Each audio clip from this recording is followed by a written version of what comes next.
Assalamualaikum warahmatullahi wabarakatuh. Halo teman-teman semua. Pada video kali ini, kami dari kelompok 11 akan menjelaskan mengenai peradaban Islam di Indonesia pra-kemerdekaan. Dengan anggota kelompok, Aida Taskia Arum, T2019-10051, Siti Holilah, T2019-10061, Walidatul Ula, T2019-10068, Amalia Islami Nurlaili, T2019-10069, Abdul Halim Aziz, T2019-10080, Rizka Afrianti, T2018-9062, Maturoh, T2018-9056. Sub pembahasan yang akan kami bahas pada video kali ini adalah yang pertama, teori kedatangan Islam di Indonesia, masuknya Islam ke Indonesia, peradaban Islam di Indonesia pra-kemerdekaan, dan agama dan kekuatan politik masa kolonialisme. Submateri yang pertama, yaitu teori kedatangan Islam di Indonesia. Penyebaran agama Islam di Indonesia diindikasikan dibawa oleh para pedagang dari berbagai negara. Pertumbuhan komunitas Islam bermula di berbagai pelabuhan-pelabuhan penting, seperti di Sumatera, Jawa, dan daerah-daerah pesisir lainnya.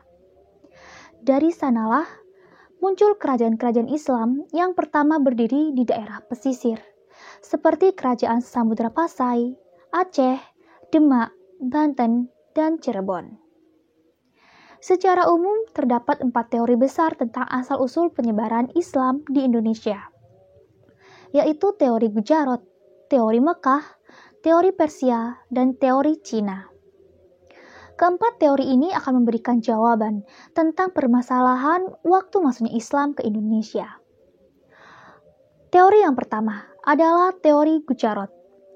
Teori ini berpendapat bahwa agama Islam masuk ke Indonesia pada abad ke-13 dan pembawanya berasal dari Gujarat atau Cambay, India. Dasar teori ini adalah kurangnya fakta yang menjelaskan peranan bangsa Arab dalam penyebaran Islam di Indonesia. Hubungan dagang Indonesia dengan India telah lama melalui jalur Indonesia, Cambay, Timur Tengah, Eropa. Adanya batu nisan Sultan Samudra Pasai yaitu Malik al-Saleh tahun 1297 yang bercorak khas Gujarat. Pendukung teori Gujarat adalah Snook, Hurgronev, W.F. Staternham, dan Bernard H.M. Velke. Nah, para ahli yang mendukung teori Gujarat lebih memusatkan perhatiannya pada saat timbulnya kekuasaan politik Islam, yaitu adanya Kerajaan Samudra Pasai. Teori yang kedua adalah teori Mekah. Teori ini merupakan teori baru yang muncul sebagai sanggahan terhadap teori lama, yaitu teori Gujarat.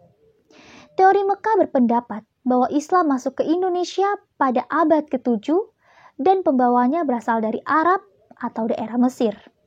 Dasar teori ini adalah pada abad ke-7, yaitu tahun 674, di pantai barat Samudra, di pantai barat Sumatera sudah terdapat perkampungan Islam atau perkampungan Arab. Dengan mempertimbangkan bahwa pedagang Arab sudah mendirikan perkampungan di Katon sejak abad ke-4, hal ini juga sesuai dengan berita Cina. Kerajaan Samudra Pasai menganut aliran mazhab Syafi'i, di mana pengaruh mazhab Syafi'i terbesar pada waktu itu ada di daerah Mesir dan juga Mekah. Sedangkan Gujarat atau India adalah pengaruh mazhab Hanafi. Raja-raja Samudra Pasai menggunakan gelar Al-Malik, yaitu gelar tersebut berasal dari daerah Mesir.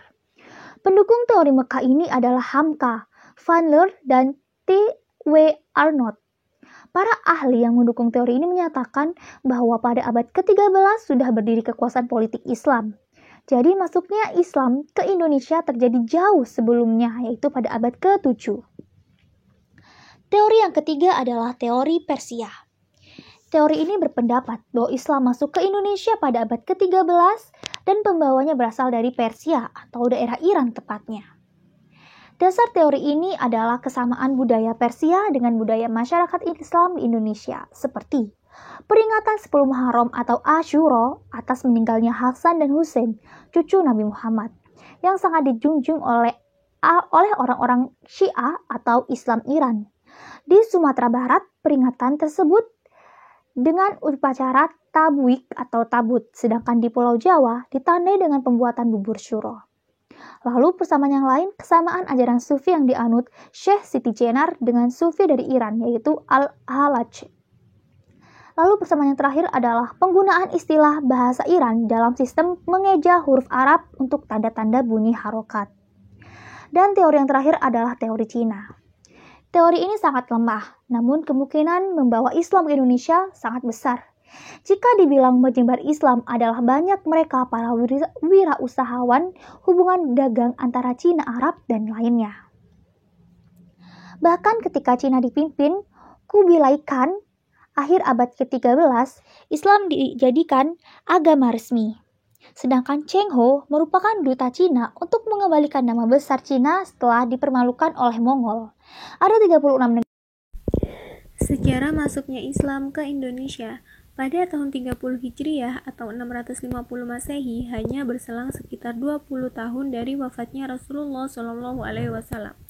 Khalifah Utsman bin Affan radhiyallahu an mengirim delegasi ke Cina untuk memperkenalkan daulah Islam yang belum lama berdiri. Dalam perjalanan yang memakan waktu 4 tahun ini, para utusan Utsman ternyata sempat singgah di Kepulauan Nusantara. Beberapa tahun kemudian, tepatnya tahun 674 Masehi, dinasti Umayyah telah mendirikan pangkalan dagang di pantai barat Sumatera. Inilah perkenalan pertama penduduk Indonesia dengan Islam. Sejak itu, para pelaut dan pedagang muslim terus berdatangan. Abad demi abad, mereka membeli hasil bumi dari negeri nan hijau ini sambil berdakwah. Sehingga penduduk pribumi mulai memeluk Islam meskipun belum secara besar-besaran. Aceh merupakan daerah paling barat dari Kepulauan Nusantara. Daerah ini merupakan daerah pertama yang menerima agama Islam.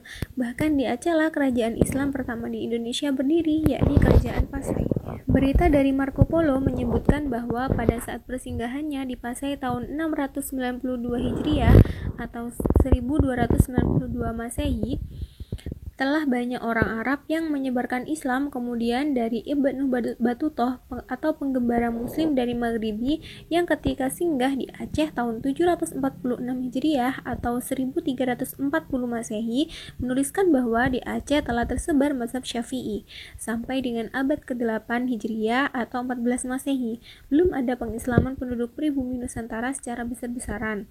Baru pada abad ke-9 Hijriah atau 14 Masehi, penduduk pribumi memeluk Islam secara massal dikarenakan memiliki kekuatan politik yang berarti, ditandai dengan berdirinya beberapa kerajaan bercorak Islam seperti Kerajaan Aceh, Darussalam, Malaka, Demak, Cirebon, serta Ternate. Pesatnya Islamisasi pada abad ke-14 dan 15 Masehi antara lain juga disebabkan oleh surutnya kekuatan dan pengaruh kerajaan-kerajaan Hindu atau Buddha di Nusantara seperti Majapahit, Sriwijaya, dan Sunda. Dengan masuk Islamnya penduduk pribumi Nusantara dan terbentuknya pemerintahan Islam di berbagai daerah kepulauan ini, perdagangan dengan kaum muslimin dari pusat dunia Islam menjadi semakin erat juga. Di sini, setelah bangsa Eropa Nasrani berdatangan dan dengan rakusnya menguasai daerah demi daerah di Nusantara, hubungan dengan pusat dunia Islam seakan terputus, terutama pada abad ke-17 dan 18 Masehi. Hal tersebut disebabkan oleh selain karena kaum muslimin Nusantara disibukkan oleh perlawanan menentang penjajah, juga karena berbagai peraturan yang diciptakan oleh kaum kolonialis, karena setiap kali para penjajah, terutama Belanda, menundukkan kerajaan Islam di Nusantara, mereka pasti menyodorkan perjanjian yang isinya melarang kerajaan tersebut berhubungan dengan dunia luar, kecuali melalui mereka. Maka disinilah putusnya hubungan umat Islam Nusantara dengan umat Islam dan berbagai bangsa lain yang telah terjalin ratusan tahun. Semenjak awal datangnya bangsa Eropa pada akhir abad ke-15 Masehi, kepulauan subur makmur ini memang sudah terlihat sifat rakus mereka untuk menguasai, apalagi mereka mendapati kenyataan bahwa penduduk kepulauan ini telah memeluk Islam, agama seteru mereka. Sehingga semangat perang salib pun selalu dibawa-bawa setiap kali mereka mendudukan suatu daerah. Kedatangan kaum kolonialis di satu sisi telah membangkitkan semangat jihad kaum muslimin Nusantara, namun di sisi lain membuat pendalaman akidah Islam tidak merata. Meskipun banyak di antara mereka yang berasal dari kalangan tarikat namun justru kalangan tarikat inilah yang sering bangkit melawan penjajah. Dan meski pada akhirnya setiap perlawanan ini berhasil ditumpas dengan taktik licik, namun sejarah telah mencatat jutaan syuhada Nusantara yang gugur pada berbagai pertempuran melawan Belanda.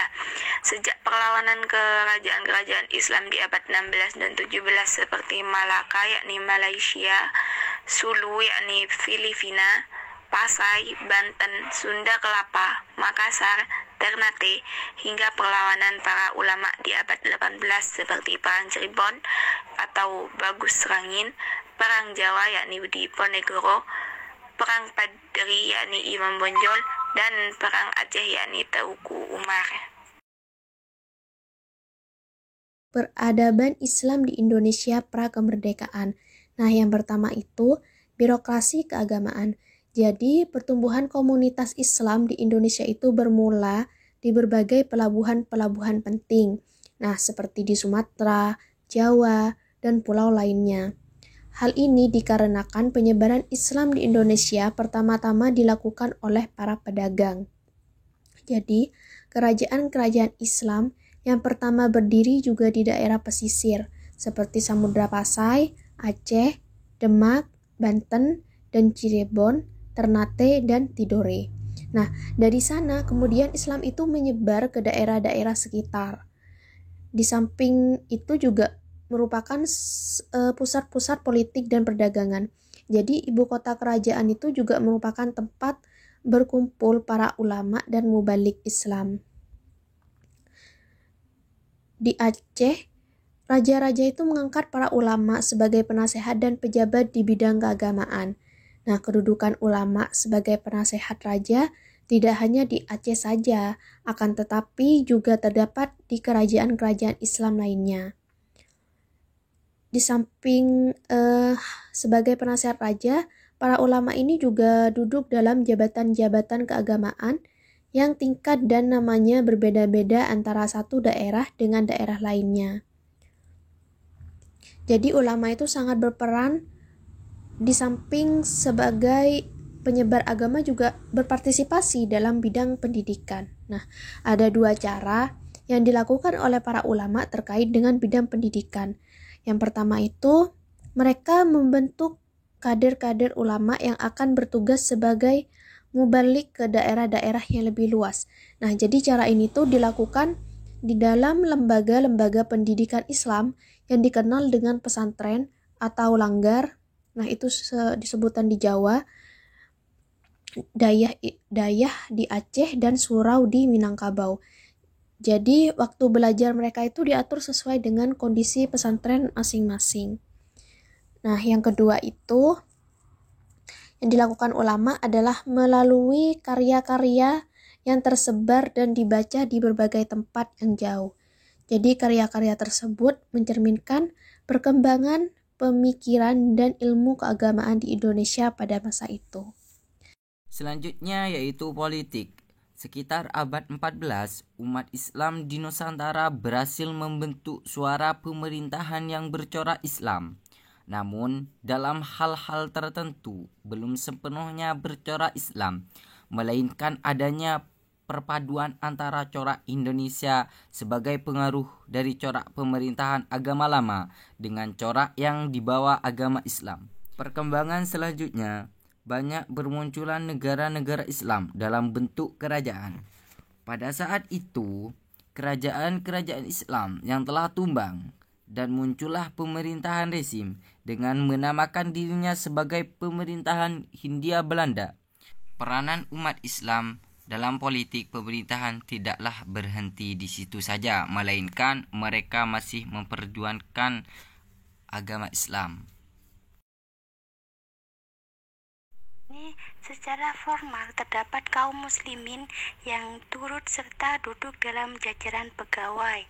Secara informal, umat Islam memerankan politiknya melalui organisasi-organisasi yang dibentuknya, diantaranya ada Serikat Dagang Islam. Nah, Serikat Dagang Islam di sini didirikan di Jakarta pada tahun 1909 Masehi oleh R.M.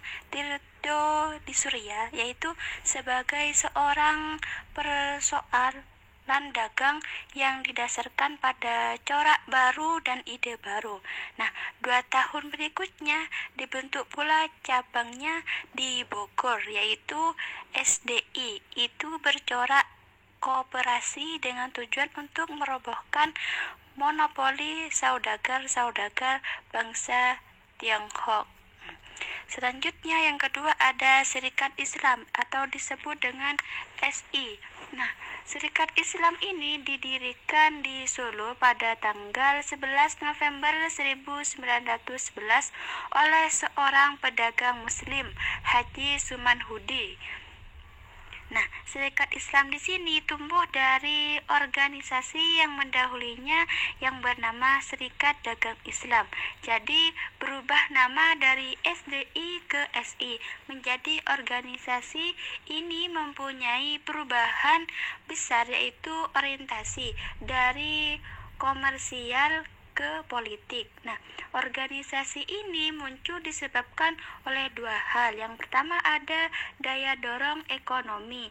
Yang kedua ada aktivitas-aktivitas keagamaan dalam organisasi.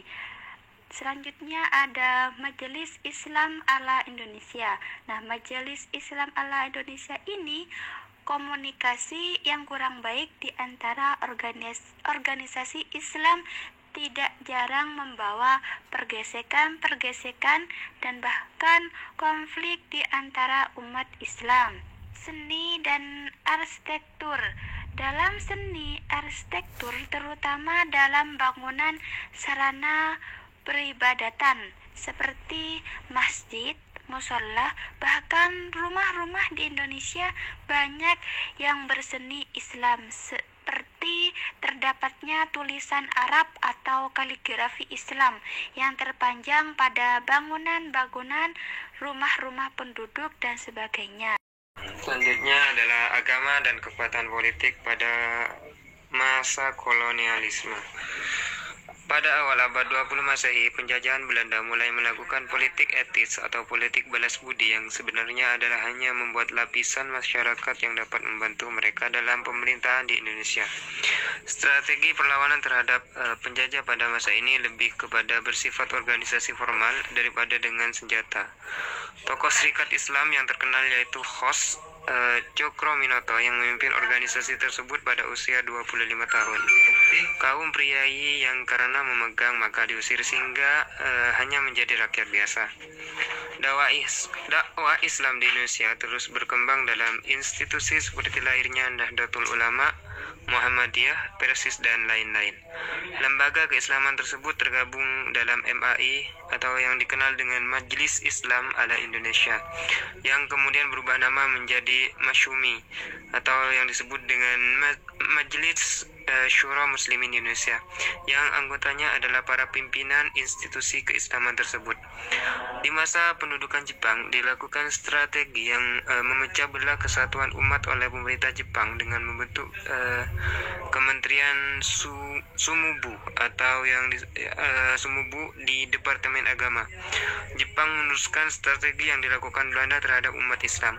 Pemerintah pendudukan Jepang memberikan fasilitas untuk kemerdekaan Indonesia dengan membentuk BPUPKI atau yang disebut dengan Badan Penyidik Usaha-Usaha Kemerdekaan Indonesia, dan dilanjutkan dengan PPKI atau Panitia Persiapan Kemerdekaan Indonesia, dan lebih